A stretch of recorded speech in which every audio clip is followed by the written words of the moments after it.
I'm your host, Charlie Shrem. You're listening and watching another epic episode of The Charlie Shrem Show. We're joined again by Andrew Kiguel. Andrew, thank you so much for joining us on the show today. Thanks, man. I'm just happy to keep coming back. We throw this epic Christmas party every year, and a lot of Bitcoiners come to town.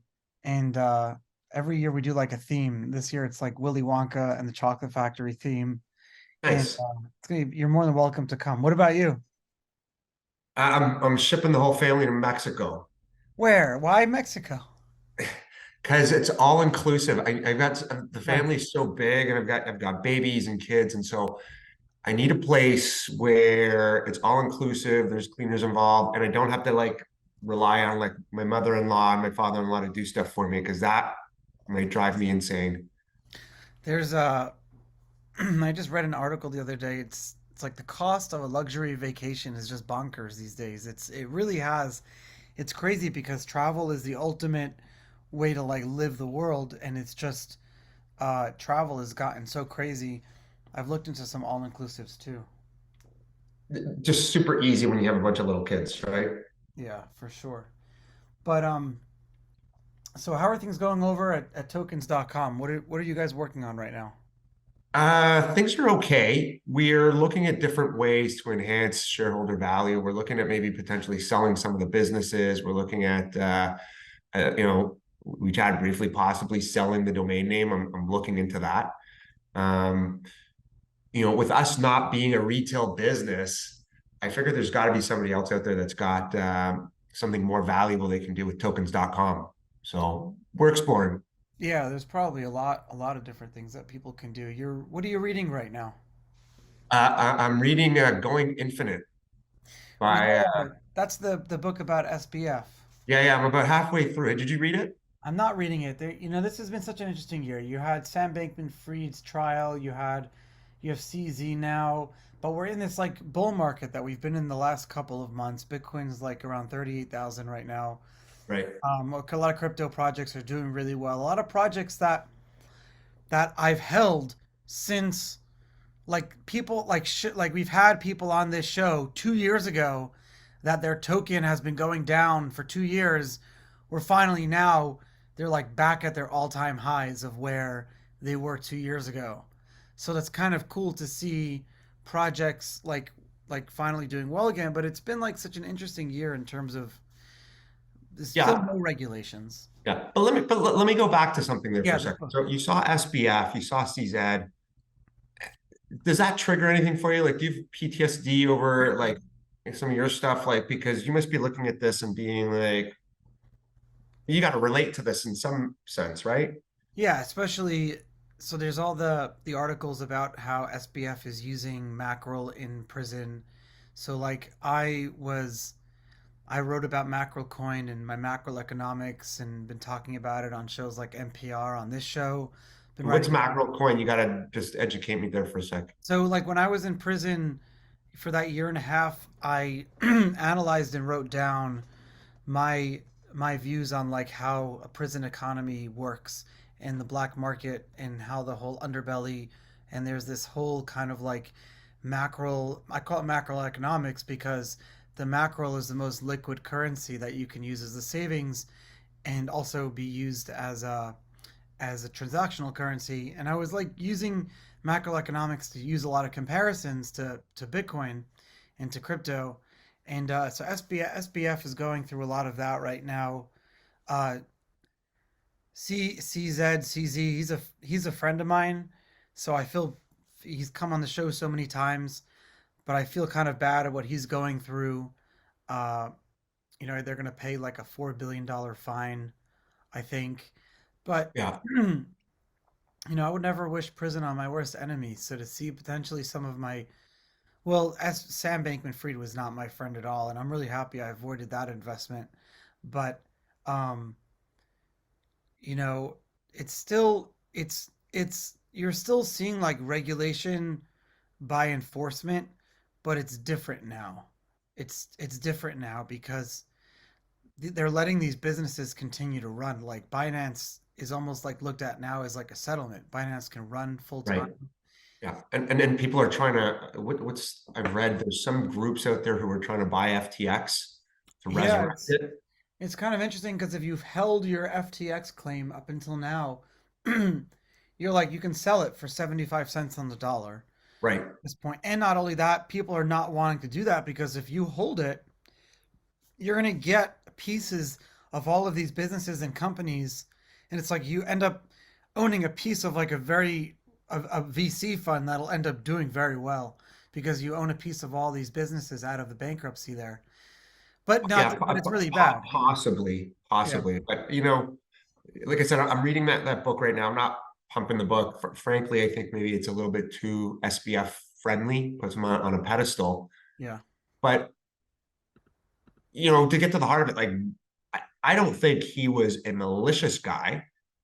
I just think although he may have been mathematically skilled, game theory, things like that, he had zero organizational skills, zero people skills. And somehow reason people gravitated to that. And people tend to do that, not just in crypto, but all over. You find these odd characters like, at Elizabeth Holmes, and people put them on these pedestals because they're so odd. Um, you sort of scratch the surface a little bit and you can see that these people are just, quite flaky.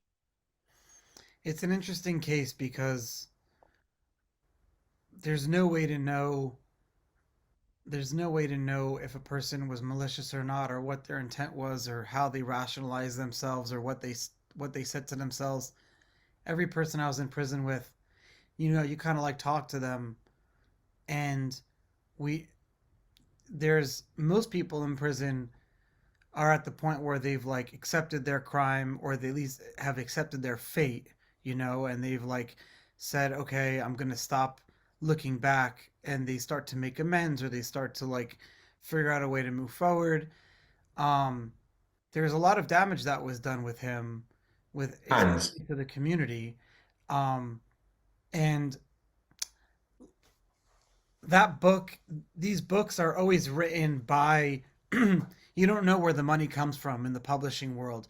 The books that were written about me, every book was written. I'm the only one who hasn't written a book about the early story, and I need to, but my book will be the only independent book. There won't be anyone like, that had a hidden agenda. Every single other Right. crypto book that's out there had a hidden agenda, or someone was paid to write it. Even the big ones, the bigger authors, like even the one you're reading right now, you think that they're Well, Michael really, Lewis is a huge author, right? Like his yeah, books, The he's selling Blind away his. Side and The Big Short, these are huge movies with Brad So Pitt that so is he's Ben written. Mesrick, who wrote my book. Yeah, My book is written as a novel. It's not written to be a true story. The book that was written about me, Bitcoin Billionaires, it's like I 10 read books. it. It was really entertaining. Yeah, but it's entertaining. But people take that as fact. Like you're taking the SBF book as fact.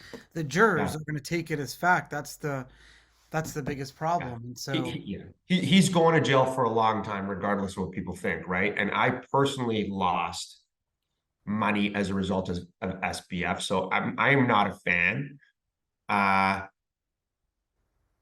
I just wonder what like all these people, like here you have a kid who clearly doesn't take care of himself physically or care about his appearance or any of this stuff, and we put him on a pedestal.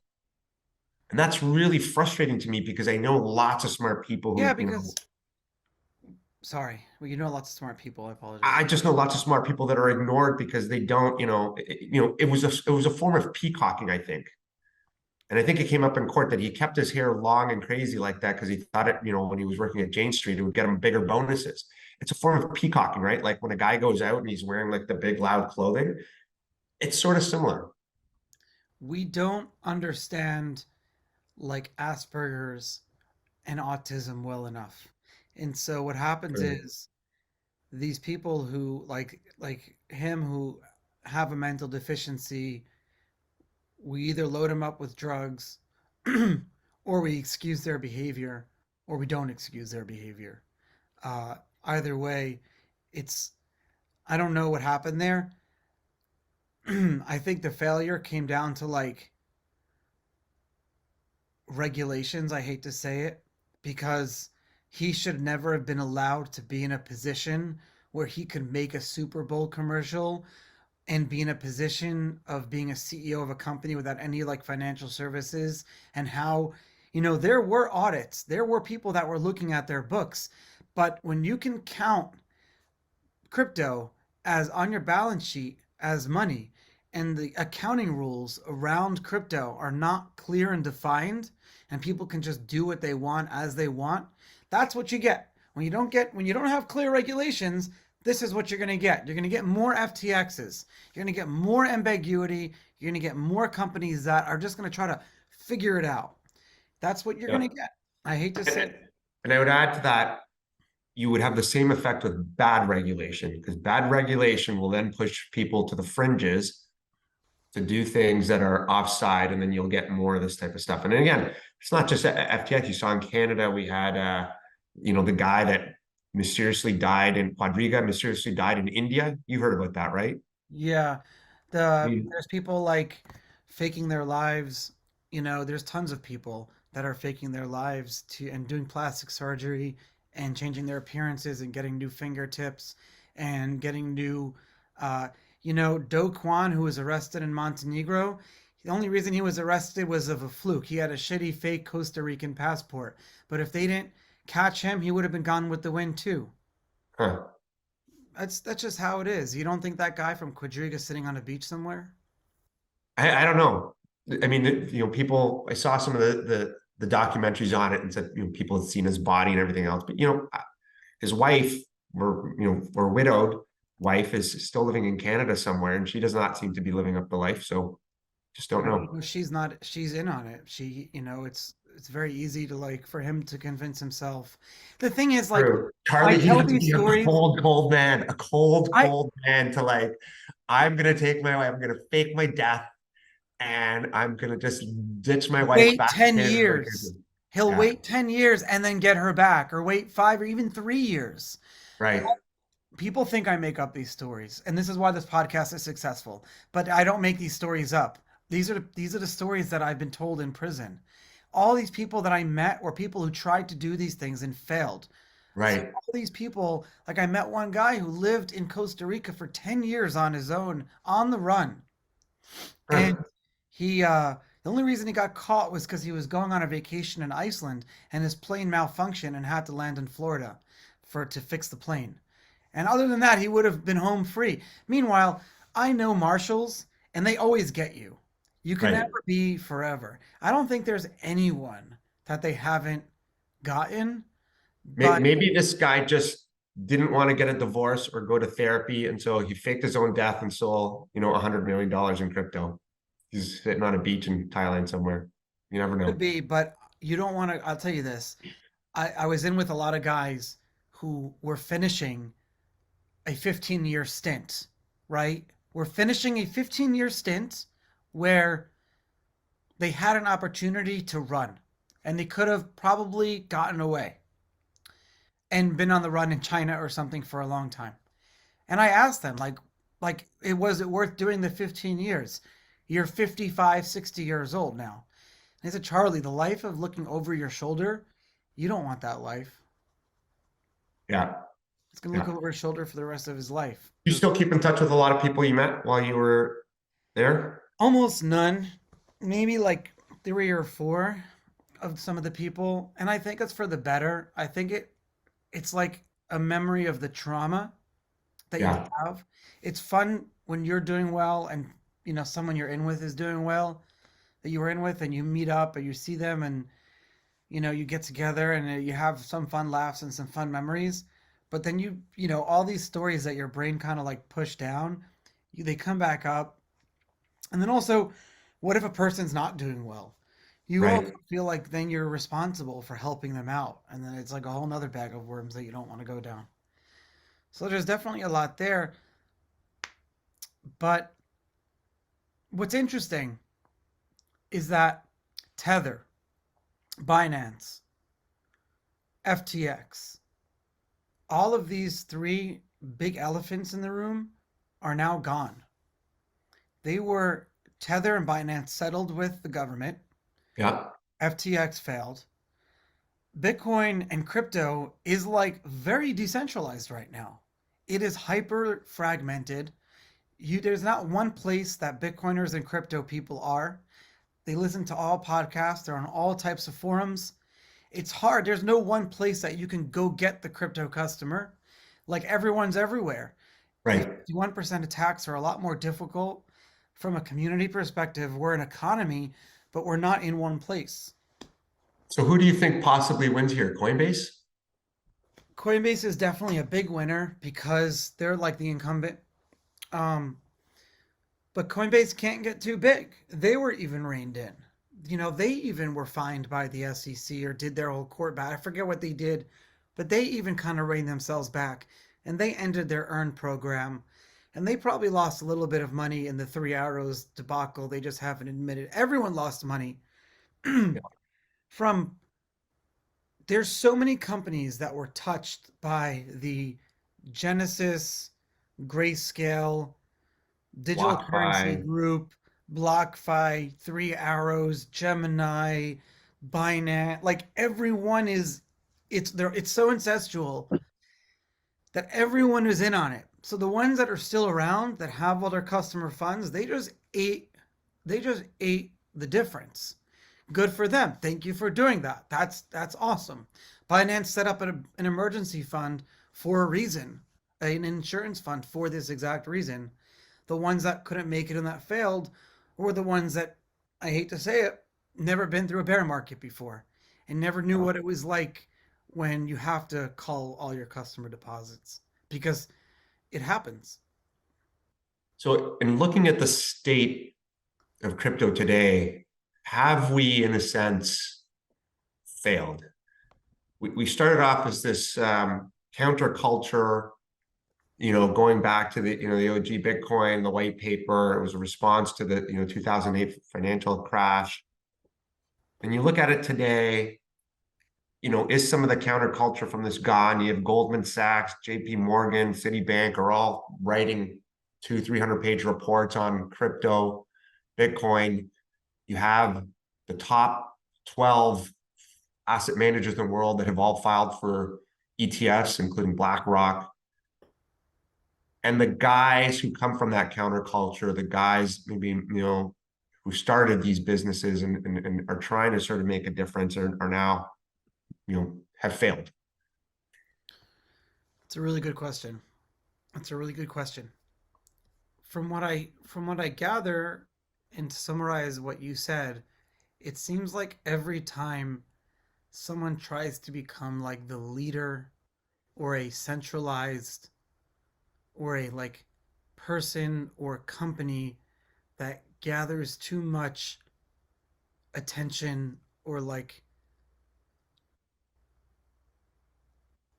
money that they're holding for depositors, if you will, then when Mhm. that person gets too big, then it gets broken up. Even Elon Musk, to a degree, when he tried to become like the leader of Bitcoin on Twitter or whatever. Yeah, I remember like what happened to that. They were going to start the Bitcoin Clean Energy Club, and they got a whole bunch of Well, guys the, together, the this point whole is, thing, and just went away. the point is that like if you're looking at it from like a time perspective, like from a starting to this is the finish line, if you're going to say, have we started and have we failed? There are thousands of articles that have like said, have asked the same question and have speculated, oh, it's the end or the beginning, or it's the end of crypto, it's the end of Bitcoin, or whatever, whatever. And I know you don't think that because this is such a long term type of thing. Like even Satoshi wrote about things that need to happen in this for the year 2035 and the year 2150. So I never look at it from a finite timeline perspective. I look at us as like another year has gone by. What have we achieved this year? I don't Not that I don't care what negatives we have had or what we've lost, but I just know that other podcasters like myself and other talking heads and other writers and other researchers, we're going to learn from all the mistakes of the year and we're going to bring it all back and we're going to talk to folks like yourself and we're going to talk about the red flags, and our next kind of like class of companies are not going to make those same mistakes and they're going to Right. grow and they're going to learn from it. So I don't look at it as like failure. I just look at it as like graduating to the next class. How many So classes we need to have, I don't know. yeah, so and I say that to be the devil's advocate and I put love my tinfoil hat on for a second here because I am by at heart a conspiracy theorist, and I think that crypto has become so good the Bitcoin algorithm is just so smart. It's so good. The things happening with Ethereum, the fact of, the technology behind NFTs, all this stuff is really just so compelling. And I think the ability to impact the way so many things are done, particularly in the financial sector, that the financial incumbents, the largest institutions in the world, are basically slowly creeping in here to take over. I don't see this as a Yep. failure. You listen, the top 12 asset managers in the world file for Bitcoin ETFs. That's not a failure. That is almost a function of the success. I see. However, it's Yeah. it's no longer this countercultural screw you thing that it was, for example, when I got into the sector, 8 years ago, and nobody was talking about it. Like now, the price of Bitcoin's, I listen to the morning news and they're quoting the price of Bitcoin. It's looked as a positive to people who are just kind of like joining the industry and don't really understand the counterculture of like why we got into this in the first place. Yeah, So you on one end you have like the Black Rocks who are totally embracing and ETFs. So it's like, yeah, it's really exciting because prices go up and institutions are pouring money into venture capital, who are then pouring money into crypto companies. So it makes crypto projects do really well too. So you have all that. But from like my early Bitcoin OG like hat on for a second, like, put my little pyramid on here for a second, yeah, completely agree. But then I go look at what happens in El Salvador and I look at the Argentinian presidency. You have yeah, crypto, the anarcho capitalist guy who just won the presidency over there. And yeah. I saw that. Yeah, it's like this weird, like, you can look at it like we're doing at the end of the year. You and I can get together and we can do this type of show. And we can say, like, these are the things that bad happen, but these are the positive things. I think if you ask CZ, was 2023 a good year? Well, don't ask him right now because he's going through his shit. But if you ask him later on, he'll still look at this year as a positive year, maybe for himself. Uh, yeah, and I hope he does, and he will because he's a thinker. He's a deep thinker. yeah. I have a very scientific way of gauging the public mood on cryptocurrency, and that is by how many ex-girlfriends will contact me to ask me to explain Bitcoin to them. So I know the market's doing a swing when I get a hey, can you, as if I'm the Bitcoin town crier, like, hey, can you come over and explain to me and my boyfriend how Bitcoin works? And Yeah, then I know that the hype cycle is about to begin.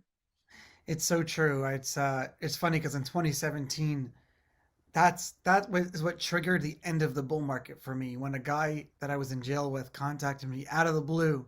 Or was it 2019? Sorry, end of 20, and he's like, "Hey, I heard about this Bitcoin thing," and I'm like, "Oh, it's over." It's over. Yeah. I remember when I was an investment banker and I was working down in the financial sector, and when I was a suit and tie, and you're taking your cabs home, and the cab drivers never knew what you do, and when they start giving you stock advice, right? That then Oh yeah, that's another ending of the bull market was when I was like in a taxi or in an Uber here in Florida, and the Uber driver was like, "Hey man, I know you're in Bitcoin. Can I ask you about this token?" And I try not to be rude, so I hear the person out, and like a total scam. I knew this thing was a total scam, and I didn't want to say that, so I said like, "Hey, like what I try to do is never buy tokens that my friends tell me about that I know physically, because then if things right, don't go good, you don't want to ruin that friendship." And he took that in like the worst way. He's like, "Oh my god, it's like you just never win." And it was the right, end of the bull right. market. I have one more, and then we can go back to some serious conversations. I had dinner with a high school friend of mine last week. Hadn't seen him in a long, long time, and we keep in touch maybe once a decade. And of course, like, let's talk about Bitcoin. And he's like, "Have you heard about this? This is how I do my Bitcoin investments." And he showed me this thing called Shake Coin. And he's like, "You take your phone, goes Oh, and I heard about shake this. it, Yeah. and when you shake it, it gives you more Bitcoin." And I was like, I don't know. I mean, I haven't done the work. So disclaimer right now, I don't know if this is a legit company or not. But I was like, how does this business plan work? You shake Yeah. your phone and they magically give you add Bitcoin to your account. I'm like, have you ever tried to withdraw this Bitcoin? He's like, no. I'm like, well, that might be the test. That's that's a big test, by the way. I always tell people, great point. If you can't withdraw your coins, that's usually a big red flag. Yes. And if earning more coins is contingent on you shaking your phone, vigorously giving it a shake, you know, look at I that. I just earned another Bitcoin. Hmm. um 2024 going into this next year, do you have any thoughts of like what you want to achieve? Obviously, everyone wants to make more money and invest in more businesses and do more things. But like I personally need to get my fucking book done. And I need to start another business because it's time that I start another company. But that's Yeah. me personally. What do you think? I, I love the idea of starting another business. I'm actually itching to start another business. So I've been doing some research there. I think it's going to be an interesting year. I'd love to get your thoughts on this. So as you know, for the audience, I'm Canadian, I'm a neighbor. But you guys are going into an interesting election year. And my my thought process right now is, you know, again, as an outsider, you got two very old guys probably going to be running against each other, but all kinds of things can happen. But I think there's going to be a move here to lower interest rates in the second half of next year to support the incumbent party. I don't know how you feel about that, but if that happens, you could see risk assets come on again. I think you could see Bitcoin hit 100 grand next year at some point if interest rates start coming down, to be followed into 2025, but what could be another tough economic year. There's going to be a lot of uncertainty between the election cycle. Forget the Bitcoin halving and stuff like that, but between the election cycle and the only thing the Federal Reserve and central banks around the world have proven themselves to not be political.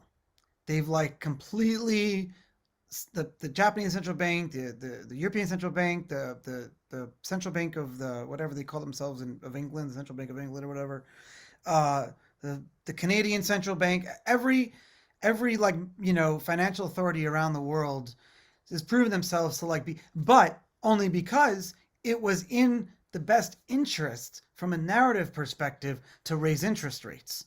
Inflation was happening. How Yeah. do we fight it? Raise interest rates. Everyone said, let's buckle in. It's going to be pretty shitty, but this is the only way. And inflation has gone down. Now, here you then have, like, on the one end, like the Biden administration coming out and saying last week that 60% of the inflation was actually just because of the supply chain situation. So then what does the interest rates, should you have then raised all those in, like, that's the thing, like Yeah. you're negating your own tool, if you Yeah. will. And again, I know it's supposed to be not tied politically, but don't you think I that do. I do. I effort to think it's stop Trump, there's going to be a, election down. is always good for the stock market. If you can somehow make Biden economics look positive, that helps the chances of that party, whether he runs or not, but just helps the party there for being reelected. I do. I think that there's going to be some weird situation that happens in a black swan event. And unfortunately, I mean, there's always some event that you and I can't think about that just right. changes things. Like Yeah. COVID, it's complete everything. Just so Well, there's COVID, all these things. I'm always super curious. What would have happened to Bitcoin without COVID? Because in some senses, COVID saved Bitcoin. Everybody think the halving happened. Okay, I if remember. I'm recalling correctly, the halving happened. Bitcoin didn't react. I think it actually went down quite a I bit. remember. It was Yeah. only when the government started writing the checks for people, and money was being shopped, given away everywhere, that you saw all risk assets, including Bitcoin, start to spike. Yeah, Like, you would have seen. I think that bull market would have happened much later. It would have taken a lot longer for prices to flatline and for projects to wean themselves out. right. Um, it People think the halving happens and the it next day, accelerated. boom, Bitcoin No, shoots to the moon. it I don't think accelerated it's things ever in happened such a that big way. way. there's always a lag between the halving and any increases that happen in Bitcoin from the So information that I had looked at. I think that you're right in that the having is more of a narrative sometimes, but we end up playing into it. We need these narratives. Satoshi was brilliant in that he built in a narrative every 4 years. Yeah, So whether or not it happens, we're going to talk about whether it affected it or not, type of thing, you know? good point. It's Good just point. a built-in type of like, instead of having inflation where you can't tell it's so brilliant. That's why I study the Satoshi white paper like a gospel, especially when you understand economics, and that's why I love talking to you.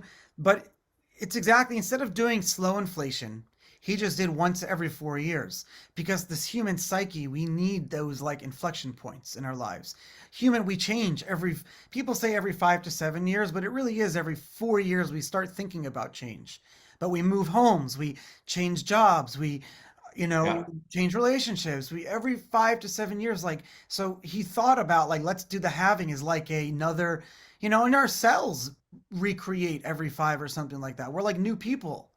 I forget. The whole concept is brilliant. And again, Brilliant. you got to dive in and read the white paper and understand how the hash rate works and all this stuff. It really is quite brilliant. Andrew, I got to run, but thank you so much Okay, for joining me. This no was an problem. Okay, so amazing for time. 2024, we're starting a new business. We're predicting lower interest rates and all-time highs for Bitcoin. I'm ready. I completely Okay. completely agree.